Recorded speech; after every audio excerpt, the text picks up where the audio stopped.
Hello everyone, and welcome back. In today's video, I'm going to show you how to use Claude AI for free step by step. Claude offers a free plan that lets you chat with AI, write content, summarize documents, and much more. So let's get started.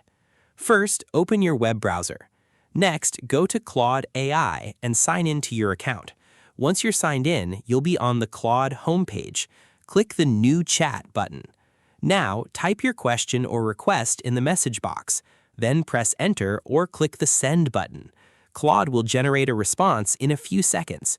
You can continue the conversation by asking follow-up questions.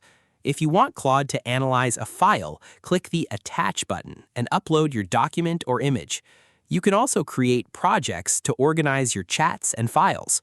Projects are available on the free plan, although free accounts have some limits. Visit the Claude Help Center for more information.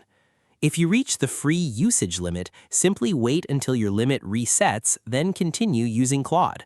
Free accounts have usage limits that reset periodically. Check the Claude Help Center for availability. And that's it. You've successfully learned how to use Claude AI for free. Thanks for watching this video. If you found this tutorial helpful, don't forget to like, subscribe, and turn on notifications for more AI tutorials and tips. See you in the next video.